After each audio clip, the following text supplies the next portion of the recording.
guys, how's everyone doing? I'm Ankna, your master teacher for social sciences at Vedantu. Hoping all of you are doing absolutely fine. Let's quickly get started with our chapter Money and Credit. This is the first session. A very warm welcome to this session, people. Let's quickly get started by discussing the answer to the question given in the previous session. It was C, tertiary sector. And people who have answered the fastest are Divyanka Ramwat, Pinku and Rajesh Fogart. My heartiest congratulations to all of you people. Remember, all of you can make it up to the leaderboard. All you need to do is just put your answers in the comment section, not just in the live chat. I keep reminding you guys that, but I always see that you guys are posting it in the live chat. Guys, we pick up your names from the comment section, not from the live chat. Okay, and let's quickly get started with today's session. Today we're going to cover the chapter till terms of credit. Okay, so we're going to understand that how money exists as a medium of exchange. But before that, I actually want to start with a question. Guys, can you imagine your life without money? I mean, like, can you think that your day-to-day life can run without any problems seamlessly if money is not there? I guess I know the answer to that. It's probably no. Okay, can you imagine any other alternative that could actually replace money? Could you? Can you? Do you think so? No, right? Because it's irreplaceable. I mean, like, it's impossible kind of to imagine our lives without money, because we've gotten so used to it. In today's state, we are so much dependent on money and the way it runs our life so seamlessly that anything which is alternative to that is unimaginable.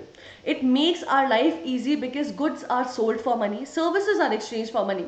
And just in case if you want to get something and you do not have money, at least a promise to pay that money is given. Ultimately, money is running the show. And why are we doing these transactions in money? I mean, like, let's say I want to give something else, then what? Why are lives so much dependent on money? Because everyone wants to accept their payments, accept the mode of payment for them has to be money only.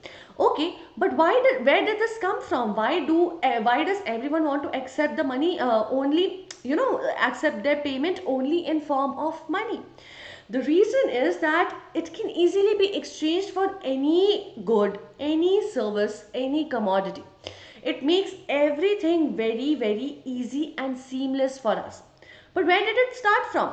So let's understand what was the kind of transactional service that used to, I mean, like, the process of transaction that used to exist earlier. So in older times, bacha, something called barter system used to exist, which means people used to exchange goods for goods or services for services. But the problem with this thing was that two people who need what exactly both of them want, getting connected was very difficult. For example, I want to sell shoes and you want to sell wheat. But it is not highly possible that we both want to exchange goods, because I may not want wheat or you may not want shoes. So in that case, it gets very difficult. We need to find somebody who exactly needs what we are selling, and that person is selling what we need. And this is known as double coincidence of wants, which is very difficult. It was very difficult to have this coincidence, and that is why it's called coincidence. It cannot be planned. So what if it was not there? What if you did not find the person who was coincidentally selling or buying the same thing that you were looking for or selling? In that case, you were just helpless and you were stuck. So that was the limitation of the barter system. But now that money has come into the picture, it eliminates the requirement of this double coincidence of wants. This whole process where we have to find that person, and it acts as the perfect medium of exchange, making our life very easy. So what are these modern forms of money that exists today? So bacha, in older days, a lot of other objects were used as form of money. Some at one point cattle and grains were also used as money in form of currency. But these days we just have notes and coins, and some part of it also goes as deposits with banks, which is also acting as some form of money, some form of exchange, medium of exchange. We will get to that, but let's first understand notes and coins. So I'm saying notes and coins is what we use today, and note is just made up of simple paper. Even the coins, like earlier times, unlike earlier times, is not made up of any valuable metal. Earlier it used to be silver coin, golden coin, copper coin. Now it's just a normal coin which is not so much valuable as an individual asset, if you say. And the same goes with paper. It's just notes. It's just a paper. Then what makes it so valuable? How does it has that value? The reason why we are accepting money, which is just a paper basically, as a medium of exchange, is because it is authorized by the government. For example, in India, in part on behalf of the central government, RBI, Reserve Bank of India, is issuing currency notes, and that is why these notes have such high value, which we accept as medium of exchanges. Apart from that, you remember when we started, I told you that of course modern forms of money is coins and notes, but also deposit with banks. So where is this deposits of banks coming from, and how is it making it valuable? So which whenever you get cash, okay, whenever someone gets paid in cash, they do not always spend all of it. They're always left with some extra cash. What do they do with this extra cash? They mostly put it in the bank. They deposit this money in the bank. Now why do they do this? First, of course, the bank is accepting the money, and that is why they're able to deposit it, and they get interest instead of that. So it is giving them two advantages. The extra cash they had now can make them some profit by depositing it in the bank, by getting that interest, as well as the money is safe with the bank. They do not have to worry that what should they do with the extra cash, what if they lose it.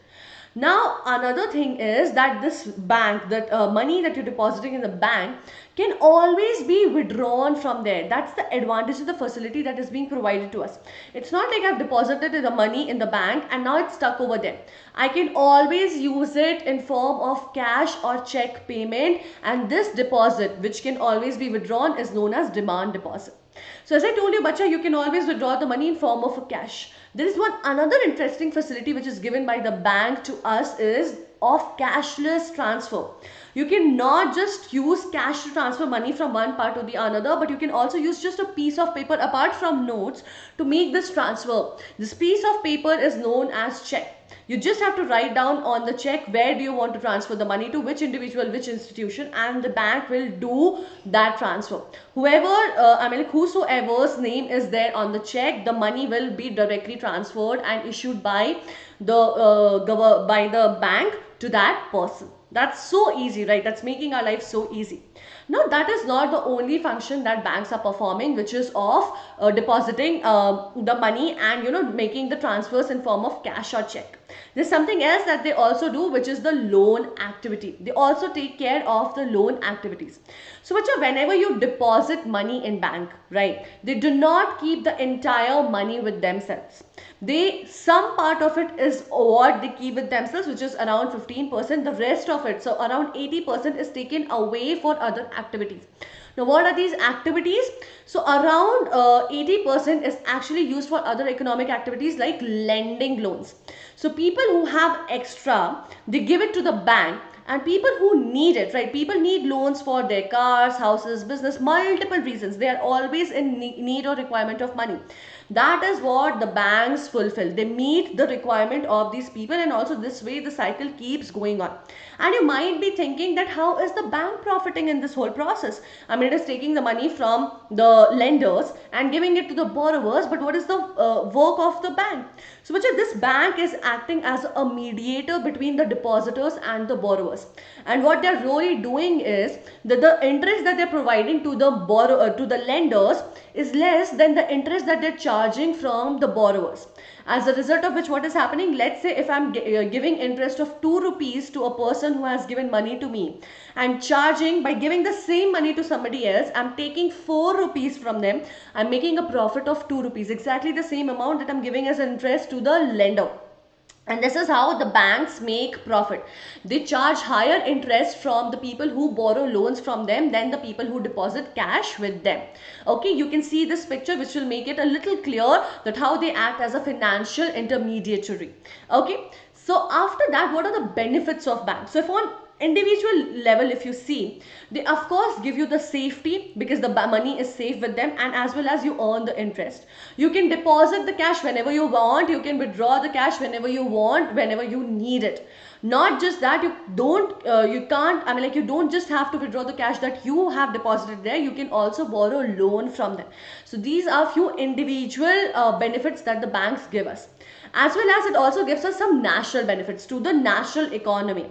Of course, it is helping in keeping the liquidity of the cash intact, right? It keeps the cash flow going properly, as a result of which it is boosting the economy of the country, as well as it is providing the money at less interest rate to the people, which is also helping them develop their business, their personal goals, whatever it is.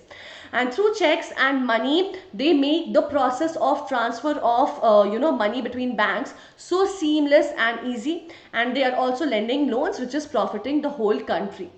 Now we will understand that there are credits that are given, okay, which is basically a form of loan. I will explain what credit to you. We will look at two situations and see how these situations are different from each other.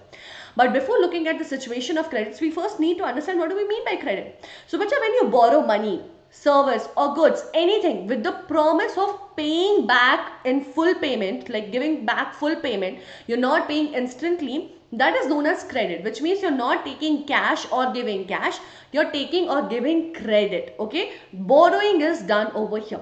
So the two cases is, first one of Salim. Salim has borrowed money for his big order, okay? He's taken a loan. At the end, after he's fulfilled his order, he's finished it, he's able to deliver more successfully, he earns more profit, and he's able to pay off his loan, which was of a lesser amount than the amount of profit that he has earned. It sounds very positive, right? Which means credit is a good thing. But let's look at one more case of Swapna.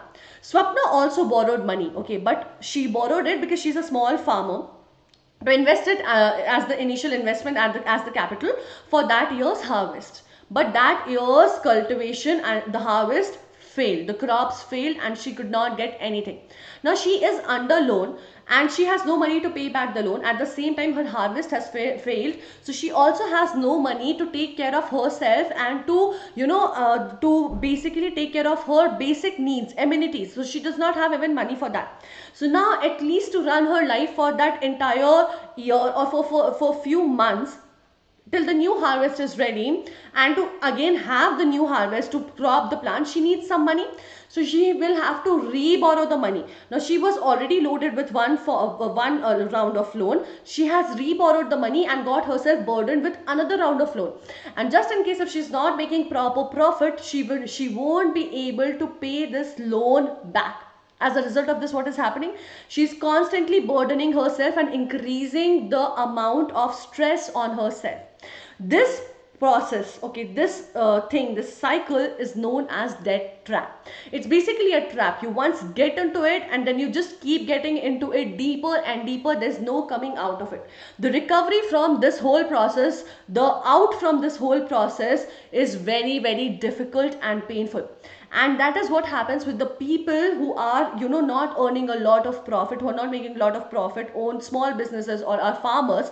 When they borrow loan, bacha, they if are not making good profit that year, they have to borrow more loan, as a result of which their credit keeps on increasing, but the profit or the earning that they're making is always in deficit, and they keep on getting more and more trapped or stuck in this situation, and this is known as debt trap, which is not a good situation, which is kind of the downside of the credit system. Okay, now what are the terms of credit? Whenever you go for a credit, what happens?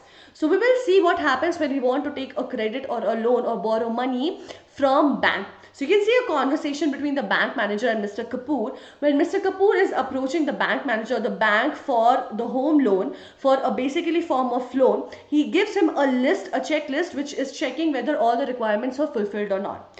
These requirements, bacha, the terms which are kept on the loan that you borrow are known as terms of credit. Okay, you have to fulfill these terms in order to be able to be eligible or to get the loan sanction. For example, what are these terms? So of course these terms are the rate of interest. That has to be clear with the borrower. He should be aware that he has to pay along with the interest amount, the rate of interest added on as well. Then of course collateral, we will understand in a minute what collaterals are. Then the documentation, if you see the whole list of checklists that is there, it is showing all of this. The documentation is the employment records, the salary ribs, the mortgage assets, if he has other loans, liabilities or not. Then of course the collateral, and all of these terms, guys, remember, will vary from lenders to lenders. So this is basically a formal sector that we are talking of about. In some time in the next session, we will also be discussing what are the other terms apart from these proper formal process. Okay, so these are the terms of the credit that is usually followed, including collateral. Now what is collateral? Collateral in simple language is a guarantee that I'm giving to the person who I'm borrowing money with, that listen, this is the collateral, this is the guarantee, this is an assurance that I'm giving to you, which could be in form of some documents of my property, of my assets, of my car, or if I'm borrowing a home loan, then I will submit the home paper, registration paper, that if I'm not able to pay back the money, you can always recover your money by using the collateral. Because if I'm borrowing money, the person needs some assurance, right? How do I just give it on a trust basis? And that is what the formal sectors do not do. They need that assurance, because if the person fails to give back the loan, where will they get it from? They will always be in loss and people can run away with the money. That is why they need the collateral. And with that, guys, we are done with today's session. Let's quickly look at the homework question, and we will do the rest of it in the next session, where we will also see that apart from formal sector, what are the other sectors and ways of money lending, and how reliable or good are they for people who are borrowing money from them. But before that, let me quickly take a minute and discuss the problems that the students are facing. So guys, it has been brought to our notice and it has been told to us that these are few problems that you face in general, right? You have doubts, you're not very sure where should you ask the questions, who should you ask it from, where to get it clarified from. The schools are closed, the teachers are not approachable all the time, you are not meeting your friends so that you can study with them and clarify your doubts. So there's so many issues. Sometimes the sessions are live, sometimes they are not, so you're not able to also clarify in the doubt section. Sometimes you forget to put it in the comment section so that it can be picked and discussed in the doubt and the Menti session. So all of this is just making us stuck in a place where we are not sure how to resolve our doubts. Then of course notes. I think I keep on getting emails every now and then, ma'am, where is the PDF of the notes? Because notes are so important, they're so essential. They're, I think, the center of our preparation for examination, because if we do not have good notes to refer to, it gets very difficult for us to have a productive and efficient way of preparation, right? And that is why you need to have good referral point. You have a good point, or you need to have that point of reference where you can just go back to those notes and just finish it quickly. And especially in social sciences, it gets very difficult to prepare your own notes, especially when there is a crunch of time. Then how do you get enough amount of tests and assignments? We are in a class where we are going to appear for board exams. Anyways, 9th and 10th is a very crucial period. It is the fundamental basic period which builds your basics for the higher grades. Then how do you do this? So where do we get enough amount of tests and assignments, which is also making me getting me assured that I am well prepared? How much preparation is done? How do I get a sense of that? Then how do I parallelly prepare for competitive exams? What choice of schedule is being given to me? I just have to adjust with whatever classes is being happening at whatever time. But I need to plan my day, right? So this is always a problem for me as a student. And then of course, choice of language. This new channel has been created because a lot of people were not able to understand Hindi. But that option should exist where you can choose what you want to have your medium of language for your learning, right? So all of these problems, guys, have been now super sorted for you, have been absolutely resolved with a lot of bonuses. What are these bonuses? Now you don't have to worry whether the session is premiered or live. You can just go, and all the sessions are going to be unlimitedly live for you. And of course, you're going to have access to all the micro courses, all the crash courses. If you're not aware, we've recently had a crash course for NDA also, and a lot of people have qualified there. I mean, like, that's amazing, right? So such crash courses will always be available for you, which you will have access to. And then of course, all the micro sessions, just in case if you've missed one live session, you don't have to worry that, oh my god, I've missed the live session. There are a few things that I wanted to ask from this topic because this topic is difficult for me. What should I do now? How do I interact with the teacher? There'll always be micro courses happening on a regular basis where you can just go check the list of the classes schedule and pick your class and go ahead with it, guys. and you can always make up for the class which has been missed. And why is it so important? Because you're going to get a lot of personalized attention in these live classes. All your doubts, all your remarks, messages, all of it will be addressed by our class teachers and master teachers right then and there. You don't have to worry and wait whether the session is live, whether my comments have been addressed or not. All of this gets super sorted with a lot of performance reports also. As we were just discussing, that we need to keep on having continuous assessments, and which also keeps us giving a report of where we are, how well prepared we are. So we need these performance reports which is given to you then and there live in the class. The best part is that you get it in the context of the number of people you're attending the classes with, which is more than 100. So it tells you how well prepared you are in comparison to other people, which gives you a true sense of your stand. All you need to do is not visit this link, visit the link which is given in the description box, guys, and you just have to choose your grade, your board, check out all the details that's there. Once you go there, then just click on the get subscription button. Then you get 3 options of 1, 3 and 6 months. Choose whichever plan suits you the best, whichever is more feasible for you. If you feel you're not very sure, just want to give it a try, then go ahead with 1 month's plan.